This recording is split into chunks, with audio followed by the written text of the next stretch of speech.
Hi, my name is Gordy Hogue, and this is Community Connection. Each of us have stories that help us understand each other and help to bring our community closer together. I have been very fortunate to have met many interesting people who've had a positive, profound impact on our community and far beyond. People who've had incredible life experiences and fascinating stories. Community Connections is about these people and about their stories. I'm sure you'll enjoy meeting these amazing people as much as I have. Thank you. Please enjoy. There's actually an editor that looks at it after this and plays with it a little bit, and then it goes off to the museum and archives and onto the web. Okay? No, that's good. Thank you. That's good. Welcome to Community Connections. My name is Gordy Hogue, and today's guest is a remarkable woman. She used to work in restaurants and bars. And Anthony Bourdain became a bit of a hero for her. And he also worked in restaurants and bars. And I think both of them would say that they learned more about people in those restaurants and bars than perhaps they did at university. Our guest is an eminent physician. She has worked at Peace Arch Hospital. She was CEO of BC Women's Hospital. She's a recipient of the Order of Canada. But most importantly, she's a wonderful, warm, kind, and caring human being. Welcome, Jan Christilaw. Well, thanks, Gordy, and thanks for that wonderful introduction. Well, all very true and most deserved. So can you tell us a little bit about growing up and being one of 6 siblings and your family and how you ended up in this community? Sure, no, that's great. Well, thanks for letting me tell a little bit about my story. I grew up in a small town in Northern Ontario by the name of Blind River. And the interesting thing about my family there was that my great-grandfather was one of the very first non-Indigenous people to live in that area. And he actually started off working for Hudson's Bay and then was a merchant in his own regard. And in 1908, he built the house that I grew up in. Wow. And so I have a very, very long history in Blind River, very, very deep roots in that community.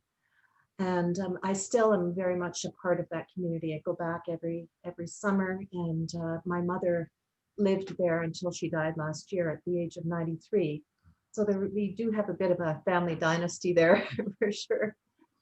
And when I was growing up there, I had a lot of influences, I think, that are really important in terms of answering your questions. How did I get here? And so what were some of the formative things?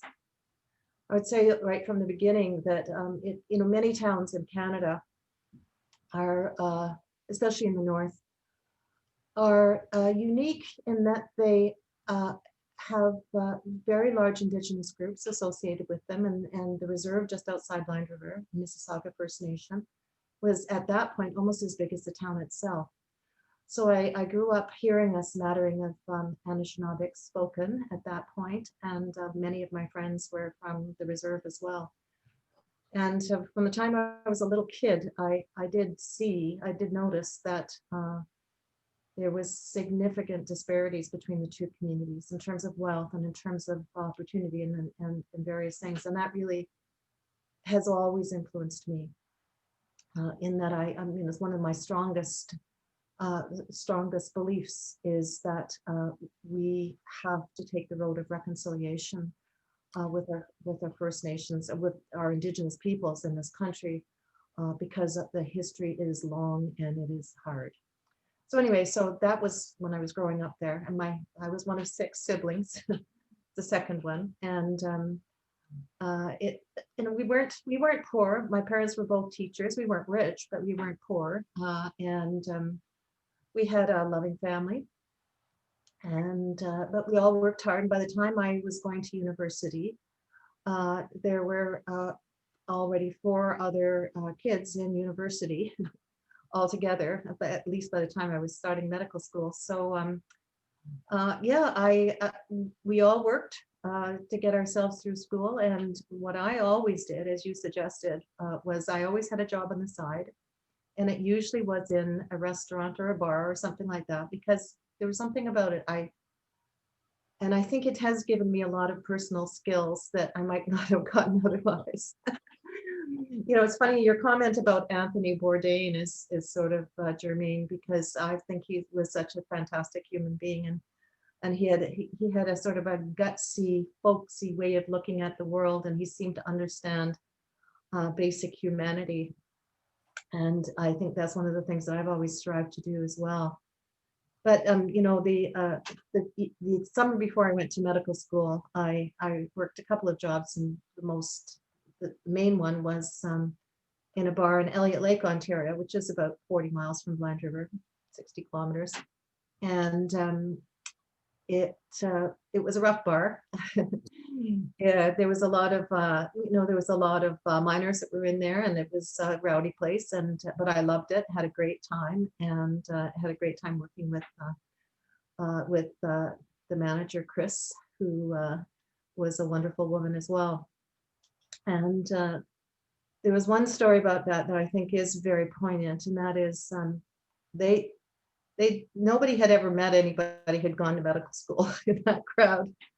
It wasn't even a concept for them. It was a world away. And but it was like they were proud. They had some ownership in it. They were proud to hear that I was going to go to medical school. And on the last day, the place was packed, and every person in that bar, almost all miners, hard life, almost everybody in that bar gave me at least $20 as I left that day. And the money that I got paid, that I made in tips the last day that I worked there, paid for my tuition for my first year of medical school. Wow, what a wonderful story. So it's one of those things where I sort of feel like I do, my roots are long in that community, but part of the reason they are so strong is because I love the community so much, both Elliott Lake and Blind River and all those environs, the wonderful shield geography and the wonderful human geography of that part of the world as well. So it definitely was formative for me to do that. And then, so I'd done my first degree at Waterloo, and even during that time, I was involved in a lot of things that probably weren't completely typical at that time. I was involved in a lot of support for various international causes, and very much also involved in anti-war stuff. So I was, as I started medical school, I was a founding member of the International Physicians for Prevention of Nuclear War. That you might know about that. And of course, we won the Nobel Prize in 1985. And that was another big formative part of my life as well, because it always meant that I was interacting with people who had a global aspect, a global way of thinking about the world. And it wasn't just that they thought about what their day was going to be like or how much money they were going to make or anything like that. It had nothing to do with that. It really had to do with developing a way of seeing how you fit in the world and seeing how you can use your gifts as much as possible. And I have to say, Gord, that I didn't come from a rich family or anything, but when I think about the privileges that I've had, the gifts that I've been given, the things that have been put on my plate. I mean, being born in Canada, for goodness sakes, being born in a loving family, being blessed with a family that wanted me to be as smart as I could be, and having the opportunity and the resources to be able to follow some of those dreams. It's pretty remarkable. And I have always felt very strongly that because I was given all those privileges, all those resources, that I had to use them as best as I could to make sure that I left the world a little bit better than I found it. So that has been a real driving force with me for many years, that idea of how you find yourself in the world and how you try to use whatever is at your disposal to just attempt to make the day better for those around you. So after I finished medical school, I actually came out to BC, and I'd been out for a couple of summers. I did the requisite working in Banff at a restaurant, of course, one summer, and had fallen in love with the Rockies. And so when I finished medical school, I came out to do my internship at St. Paul's Hospital. I did a rotating there, and at that time, I thought I was going to be a family doc.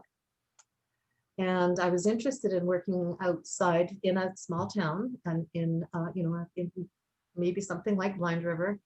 And so I finished my rotating, and then I did 6 months of anesthesia. So I to become a GP anesthetist, and then I did 6 months of obstetrics. But what happened was I got into my obstetrics rotation and I fell in love. I literally fell in love with the idea of obstetrics, which for your listeners, of course, most people would know that that has to do with pregnancy and delivering babies. And of course, that goes along with gynecology. So essentially women's health and thinking about both the politics of women's health, but also what you can do as much as you can to make the world a better and safer place for women who are pregnant and delivering babies. And one of the things that I'd also done while I was an undergraduate medical student was, and I mentioned that I had been involved in some global stuff, was that I had gotten quite involved in several organizations that had to do with global women's health. And just to put it in perspective, Gordon, around the world last year, something like 400,000 women died in childbirth. And of those, about somewhere between 10 and 15, depending on how you count them, were in Canada.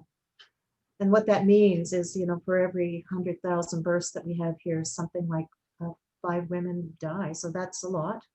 But if you go to Africa, the place that I'm working mostly right now, South Sudan, it's almost 1,000 per 100,000. So it's 200 times the death rate between Africa and Canada for obstetrics. And I really did feel right from the time that I was a medical student, and certainly from the time I was a resident, that that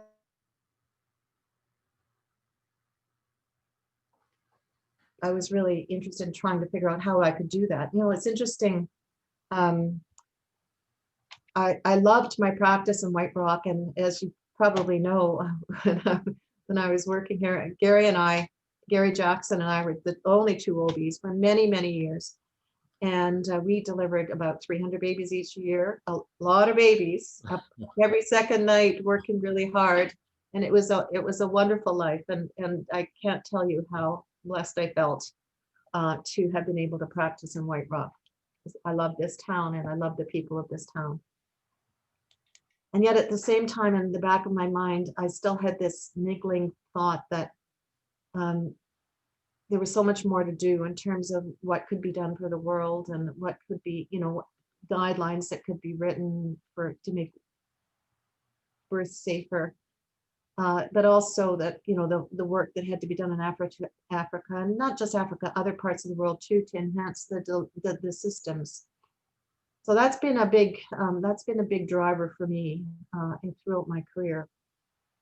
Obviously, other things happened. Yes, I did become president of Women's Hospital for 10 years, which was a very interesting journey in and of itself. And one of the things about that was, again, I realized, as much as I loved delivering babies and working as a physician, I also loved trying to figure out how systems work and how you could actually build a better system, and what the parts of it are that you need when you're really working. And that's really driven a lot of what I'm still doing now in my semi-retirement right now. So right now, one of my projects, for example, is I'm working in South Sudan on a project with the Midwives of Canada and our International Surgery Network to rebuild some of the surgical systems for the country, surgical teaching systems, as well as the surgical network. And I love that kind of stuff. I love it, and it's been interesting. Obviously, the pandemic has changed our work right now. In fact, I have to say that this is the longest I've been in North America for literally decades. Haven't traveled since last spring, so it's been really, that's been a little bit hard. So how do you take care of yourself? What are the things that you do to keep yourself grounded and comfortable and peaceful, and the demeanor that you're able to present to the world? That's a very good question, Gordy. Sometimes I don't. Sometimes I feel pretty chaotic. But there are some things that really help me a lot. I have a wonderful husband who is completely supportive and has been so helpful. I couldn't have done half the stuff that I did without his help and support. And I have got two wonderful sons who also are, have been supportive of me doing what I need to do, being away sometimes, but also I think they do take some pride, I think, in what I do, and that's made it easier as well. So that's one thing. The other thing is I do try to center myself every morning, and I start off every morning with meditation practice, and that's just to give myself a chance to breathe and to gather my thoughts and everything. And I do try to center every day on what I really want to get done that day. And I have a little mantra that I say every morning, and that is live fully conscious, be driven by intention, and strive for grace. So those are the things that sort of really keep me grounded. And if I can just take a minute to talk about them a little bit more, when I say live fully conscious, I don't want to be distracted. I want to keep conscious and present, and make sure that I can be there. And so that's part of the demeanor, I think, is that I'm not talking to you wishing I was somewhere else. And when I'm with one of my patients, I'm not talking to my patient wishing I was somewhere else. I'm happy to be there, and I want to get the most I can out of every second of that encounter, in every encounter with any human that I ever interact with. So that's what I mean by the full consciousness. When I say driven by intention, what I really mean is I'm not doing this for the glory. I'm not doing this for that. I have an aim. I want to do, I want to achieve whatever I'm setting out to achieve. So I want to rebuild the surgical system in South Sudan, or I want to make sure my patients are healthy and well cared for, whatever the intention is at that moment. And when I say strive for grace, it seems a little bit vague, but what I really mean is every day, what I do is what I want to do is I want to make sure that I do go that extra little bit, so that an encounter might not just be a sort of an encounter between two people, but somehow or other you can lift it up into a heartfelt encounter. You can put your heart in it and your soul into it in a way. And if you do that, then that's how you get to grace. And I think that's a really, really important concept. That's certainly been a driving force for me. That reminds me a bit of a book that meant a lot to me in university and subsequent to that. I think it was Richard Alpert who became Baba Ramdas, who wrote Yes. a book entitled Be Here Now. Yeah, exactly. No, that's exactly what I'm talking about. Right in the presence, and so important in terms of do that. What do you do for fun? How do you what do I do for fun? Well, I have to tell you, we have a lot of music in our lives. I sing in a concert, sing in a choir, play the piano, play the harp, often play music with my husband. And I have a lot of other passions as well. My favorite thing to do, really, if all things were normal, is there's nothing I'd rather do than have a lovely dinner and evening with some of my friends, to sit around and really talk things through and have a lively conversation with people that I really love, with a nice glass of wine and a nice dinner. Of course. And of course, that's sort of all by the by right now because of COVID, but it's, you know, it's one of the things that's always been really important to me. And I love to walk. And in fact, this year, I was booked off for 6 weeks so I could go and walk the Camino in Spain. Uh-huh. And I lost my opportunity to do that because of COVID, but I'm hoping to be able to do that next year again. So I would walk for hours every day if I could.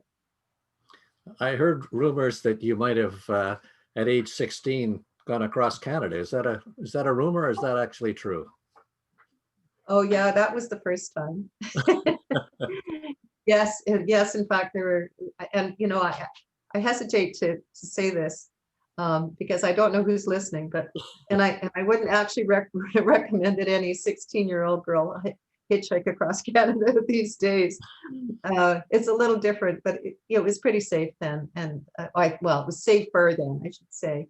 My parents, of course, didn't know that we had, my friend Susan and I had only actually got the bus ticket to Sault Ste. Marie and then had hitchhiked from there to Vancouver.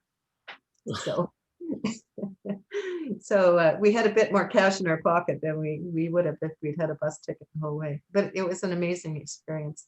I have to say, one of the things that's really still gets me, I remember the first day, that first trip into BC, actually, as you're coming into the mountains, as you're getting to Banff and seeing these amazing mountains rising up out of the plain, and how beautiful it was, and then getting into the grandeur of the mountains and coming through and seeing the amazing landscape of our fantastically beautiful BC. I really felt, you know, that very first time when I was 16 and making that trip, I knew in my heart that I would be back to BC and that I would always be drawn here. So beautiful. Yeah, we're pretty fortunate here and in Canada. Now, over the course of your career, I'm sure you had all kinds of offers to go other parts of the world, and chose to stay in Canada. Can you talk a little bit about that and how the contributions you've made to our country, and how you fit into what the persona of Canada is? Yeah, thank you. That's a great question. You know, there have been many times where I've been offered jobs in the US. Most Canadian doctors have, especially Canadian specialists. And there was a time a few years ago where it seemed that those offers came in every week, and you know, it was tempting sometimes because you know it's so lucrative and everything else. But I've always had an affinity for the Canadian healthcare system, and part of it is personal. When I was a teenager, my sister was very ill. In fact, she was on dialysis for 7 years, and then she died when she was 23. If we'd been in the US, my family would have been completely bankrupted. And that always stuck with me, that, you know, if in fact that had been the case, my privileges and my ability and my resources as I know them would not have existed. We would have been completely poverty stricken as a result of having to pay those medical bills. And I always loved the idea that, as with all its flaws, the Canadian system is really underwritten by people's right to have that care. So it's like what we call a rights-driven medical system, as opposed to a market-driven medical system, which is how we might describe some other medical systems in the world, such as those to the south. So anyway, it's interesting, and there's strengths. I know there's strengths and weaknesses in both systems, and yes, you know, I have so many friends within the American healthcare system, and you know, so many of them are so brilliant and so caring about what they do. So I'm you know, it's not a universal, I would never do that kind of thing, but I was always driven to stay here because I did believe in it. And I believed that it was the right system, and there was something inherently Canadian about it, I guess. And you know, I think it does make us better people in a way. I mean, there's a caring about the system with all its flaws, with all its warts. It's still, I think, pretty amazing. It's a great system in many, many ways, and I will defend it. Although I'll also work to improve it. Yeah, and clearly we can improve things. A fellow I went to school with moved to the States and felt it was the best place in the world. And in the just past year, he has come back home, and he came back home with $750,000 worth of debt. And apparently more Americans go bankrupt over medical issues than any other. And he's come back to Canada to say this is the best place in the world. And he's in some ways regretting that he'd gone and tried to take advantage of what there was there, but now realizes that the values of this country and this community are something so important to him. I think just reinforcing the comments that you're making about our country. But clearly we can make improvements, and there are areas to work on that in so many ways. I'm just looking in this today. There's the issue of the opioid crisis and the pandemic and all of the things that that certainly in our community and our province that we have to address more effectively and respond to. Do you have any thoughts in terms of how we manage those things in the future? Sure, it's something I think about quite a bit, because in my semi-retirement, one of my other hats is that I'm on the board of the Portland Hotel Society, which most people here will know is an organization that is responsible for a whole bunch of housing projects in the downtown east side, much of the modular housing, as well as Insight at the safe injection sites and various other services in the downtown east side.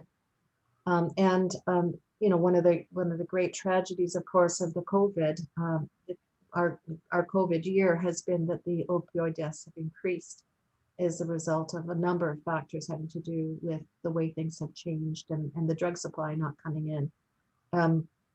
So first of all, I want to say that it's such a tragedy, and it's been such a tragedy for so many people in this province, and so many amazing people have died, and so many people have lost children or other family members. It's a great tragedy. And I think it's something that we as a society need to really, there's a lot of things that we can do to improve it. One of the things for sure is that the idea that if you are addicted to opioids, and what you have to do every day is you have to go out on the street and find an illegal drug supply that is bound to be poisoned in this epidemic, because this is about poisoning people with unsafe drugs. If that has to happen to somebody who has a medical problem, which is an addiction, then that's a failing on the part of everybody in society. And I really believe that how you treat an addiction is within a medical model, not within a model that somehow or other this person has failed to show whatever the strength of character, whatever. It has nothing to do with that. So I think we need to get around the stigma associated with this, and we need to treat it much more compassionately than we have as a society. You know, it's not really us and them. That, you know, so many people think that it would never happen to them, but now we're seeing a lot of middle class people lost in this epidemic, especially young people. So, you know, it's something we have to own, and it's something we have to think about very seriously, about how we get a safe supply into the hands of people who really need it. And the number one thing for anybody in terms of what they need, we always say this, but it's so true. If you're going to actually get better, you need to have a safe place to live. You need to have a roof over your head. You need to be secure. So we have a long way to go. So I'd echo what so many people in this province and across the country say. Housing is the first thing. Safe housing is the first thing. And then treatment is the second thing. And I think, and compassion has to be wound around both of those. So without judgment, without stigma, let's please help our brothers and sisters get over this terrible time. And a recognition in British Columbia, something like over 60% of the people that are dying of fentanyl are dying at home. They do have a place to live as well. And then we've got the other pieces to That's it. right. Does the Portugal model, is that a model that you think is of value, or do you think there are other steps that we should be taking or other directions? I think the Portugal model, which is to legalize the supply, is a very interesting model. And I think that that's one step that we really need. And I think there are other things we can do within our healthcare system and within our system generally to support people with mental health issues, for example, that would really enhance that as well. So the Portugal model may be part of it, and enhancing our whole system for mental health. And I don't mean just addictions when I say mental health, but well-being is another piece of it for sure.